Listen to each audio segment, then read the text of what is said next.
Hey everyone, and welcome back to my channel. I'm happy to have an updated video for you.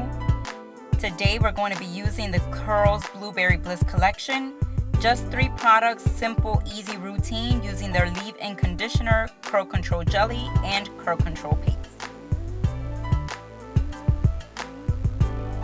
So we'll start with step number 1, applying the Curls Blueberry Bliss leave-in conditioner.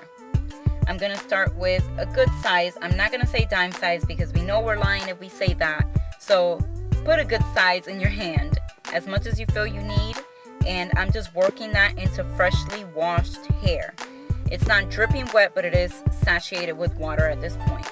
And I'm just raking that in. Right now, I'm just worried about getting every strand covered. So I'm just working that in there as much as possible.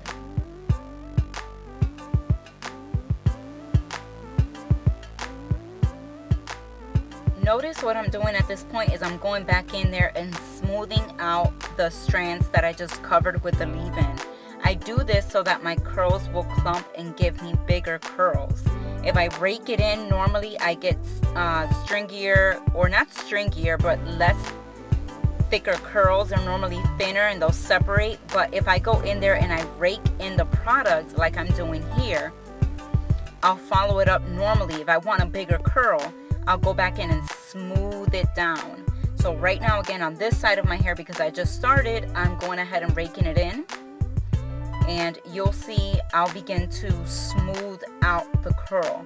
I normally do this with any product because I like the bigger curl effect. But if you want thinner curls, then you probably want to use the rake and shake method, because that will get them separated and possibly even give you more volume.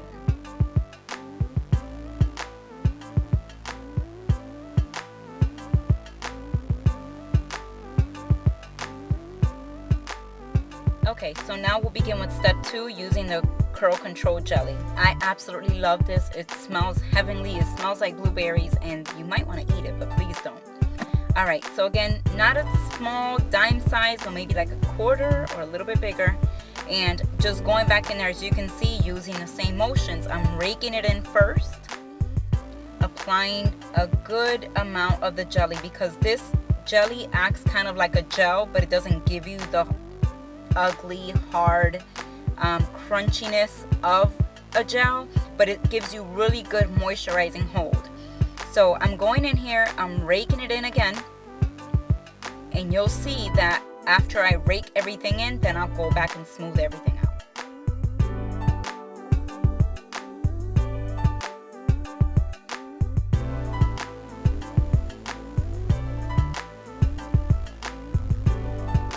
Scrunch, scrunch, scrunch, scrunch. If you want those curls to absolutely curl, if you're trying to develop your curl pattern, especially in the beginning, make sure that you're scrunching a lot.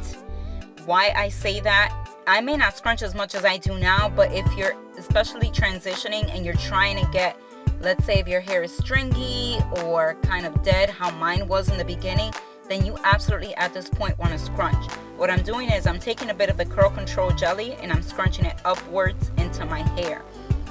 So I normally, because I like to get more volume, I throw my hair to the front and I scrunch upwards.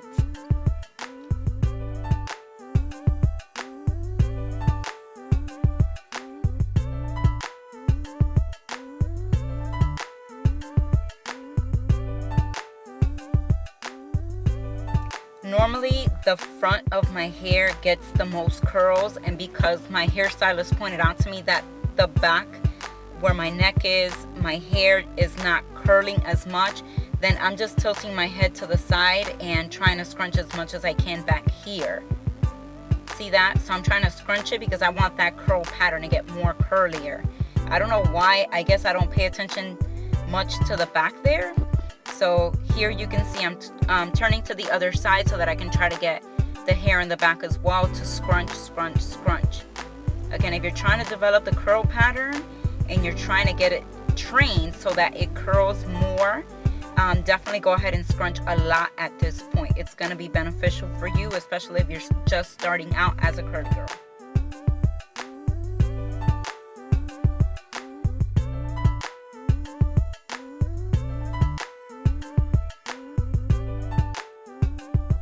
we're almost done scrunching here. And I like to do the front too, because this is where my curls get really big in the front, right there, that big curl. So I'm just trying to scrunch it in. And now we're ready to scrunch some more, but this time we're going to do it with a microfiber towel. The reason why you're going to use this microfiber towel is to try to speed up the drying process and take out any excess product from your hair, so that we're basically helping it dry up a lot quicker. Again, just scrunching upward with the microfiber towel. Try not to move it around too much so you don't create frizz.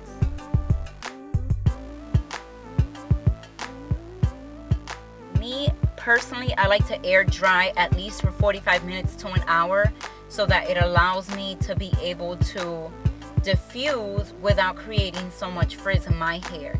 So I let my hair air dry for 45 minutes while I did my makeup. Moving on to step 6, we're gonna go ahead and use the Curly Co diffuser. The reason I love this diffuser personally is because it dries my hair fast. It doesn't create a lot of frizz like other diffusers have for me in the past, and it gives me a lot of volume. So I'm going in here with medium heat and medium speed, and I'm throwing all my hair to the front in order to start the drying process. Now, of course, as a curly girl, you want to try to avoid heat as much as possible. So I learned this trick from my friend, hi Felicia. What I do is I use warm air and I let it seep into my hair, and then I go ahead and press the cool button. So I'm continuously pressing the cool button as I'm diffusing. Also, in the beginning of the diffusing process, because my hair is still, you know, substantially wet, I try to go in slowly when I'm diffusing. It may not look like it because this video is sped up, but I do start out slow, and then as it gets more dry, that's when I start shaking my hair a little bit more with the diffuser.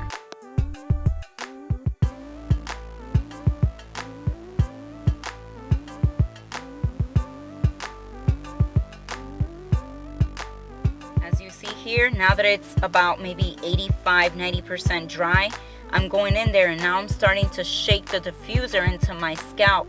The reason why I do that is to start to separate the curls, so that way the air is allowing more volume to get in there. As you can see, I'm just checking around for wet spots. So I'm continuing to dry wherever I feel wet spots.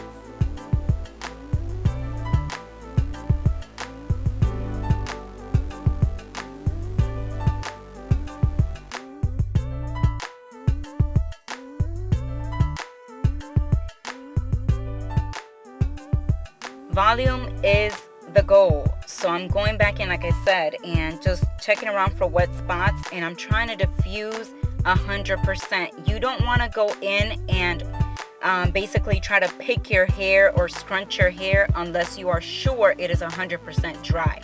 So make sure, ladies, that you are drying your hair completely before you scrunch the crunch. So this is basically just breaking the gel cast, and personally, you can use your hands if you want to at this point, because I want a look that's not so much filled with frizz, although I do like frizz for certain looks. In this one, I didn't want that. So I'm going in here with my satin scarf and I'm scrunching again upwards.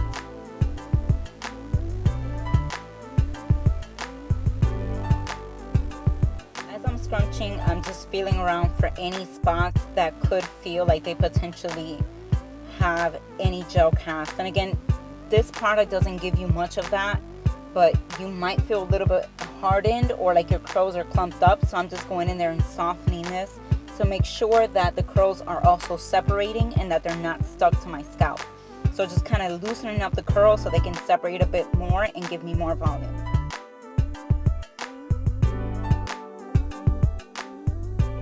Step 8, massage your scalp. I do this for volume and also to break up the curls. So I just turn and flip my head over, flip all my hair over, and I gently lift at the root. What I do with this is that I lift at the root, but I do it in the opposite direction of where the hair normally falls. The reason why I do that is, again, to create more volume, to give it more lift, because it gives me a bigger, fuller look, which is what I like.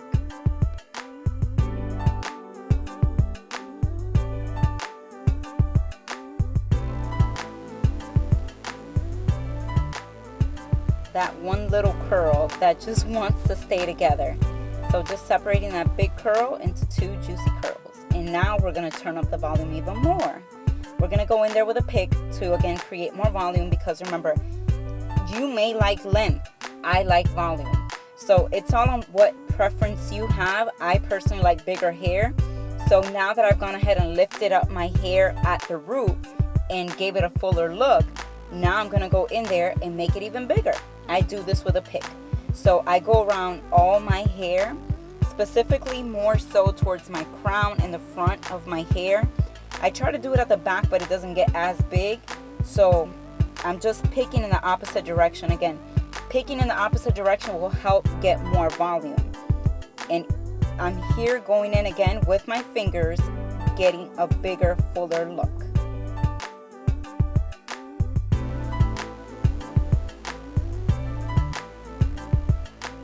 Looks like we're about done at this point.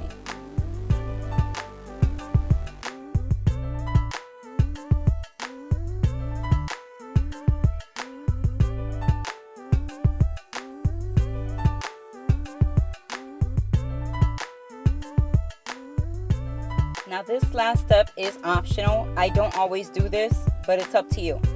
I'm using the Blueberry Control Paste to go ahead and slay my edges. Please don't laugh. I don't have any specific brush to lay my edges. I literally just used a clean new toothbrush, and this is what I'm using to go ahead and just smooth down some of the baby hairs that I have.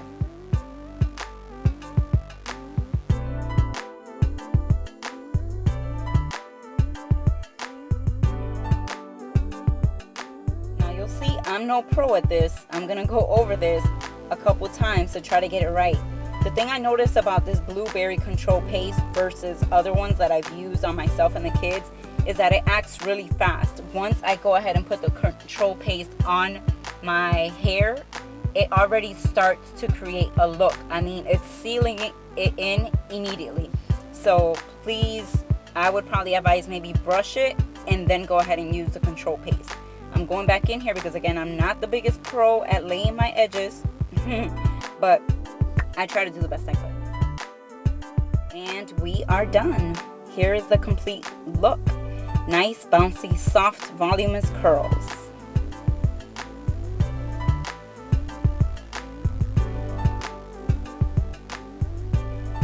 If you like this video, please follow me on social media, Instagram, Facebook, YouTube, Snapchat, Twitter. Like, comment, and subscribe below. And thank you so much for watching. Come back anytime.